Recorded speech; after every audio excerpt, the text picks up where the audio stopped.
Good evening, USA. Good morning to the rest of this part of the world. It's my first transmission from Singapore. I've been a little too, for a best term would be occupied. I've been too occupied to do anything like this. I want to show you a little bit of their rush hour traffic. See how orderly that is? It's a very weird trait of Singapore as I switch back around. So I can um,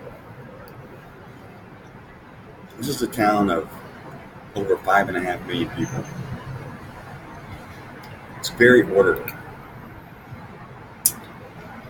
There's surveillance everywhere. Sorry about that.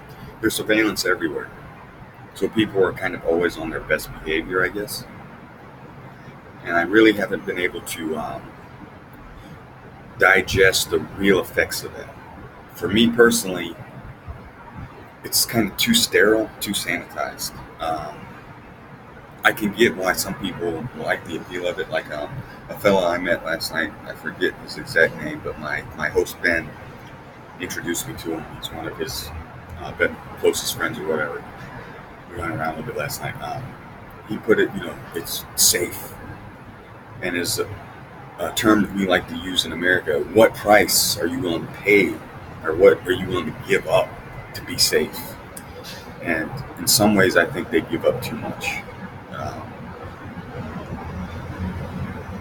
The positives to this town is it's probably the most integrated and diverse city I've ever seen in my life. And by that I mean, when I try to define what a person from Singapore is, it's really hard to do because they can be either Chinese descent, Malay descent, Bangladeshi, Sri Lankan, Indonesian. It's all here, and it's all almost in equal exact numbers, and it's not segregated in any way, which is very unique. And one of the things that kind of appeals to me about the city. But I will tell you, there's a lot of things to see here. It's really neat, and it's really orderly. Let me take a look at this traffic again. This is morning rush hour traffic. Look at that. No jams. No jams. Their speed limits and such are very rigorously enforced. Most everything here is very rigorously enforced, for better or worse. Oh, hold on a second. Man, look at that mop of the head. Most everything here is very rigorously enforced, for better or worse. I myself don't mind visiting the place. There's a lot to see or whatever, but I definitely would not want to live here. It's too.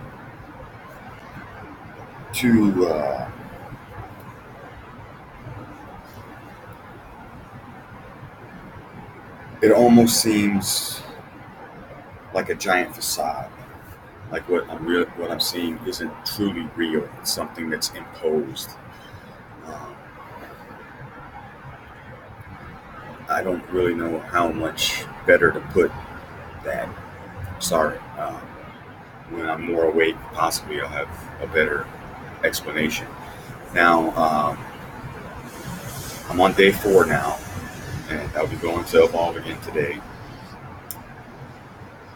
The Evolve gym, at least the one in Far East Square, the original location or whatever, I'm sure the rest of them are very much the same. Also, hyper sanitized and sterile, to where it's in some ways it's good. Like anytime you do a class, the second that class is over, there's a staff cleaning the mats.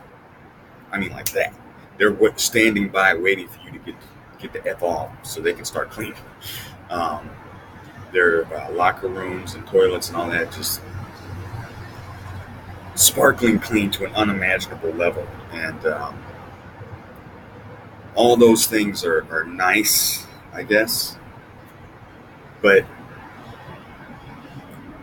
I like having a little bit of grit to a gym, especially if we're talking about a martial arts gym. And there's no feel of grit there, although there's some dudes there that definitely got some grit. I definitely don't feel any grit. My first night here, I went to, well, no matter what, if you're coming in, they need to assess your levels. So you got to do kind of a beginner course in whatever art you're going to study. So I did a beginner's BJJ and I did a beginner's Muay Thai, and I got the passing grade to do the next levels or whatever. It was cool to do Brazilian Jiu Jitsu in a class environment again for the first time in 8 months. Um, and it was also very cool to be recognized as a legitimate purple belt, although people that know me back home and the people I rolled with back home, my peers um, coming up in the ranks, I should be a brown now. If I had not quit in January and I continued, I would be a brown belt now. I have no doubts about that. But what happens, happens. What the past is the past. I'm not going to dwell on it. I'll say this, and it's not just because I miss my girl Pim. I'd rather be in Thailand.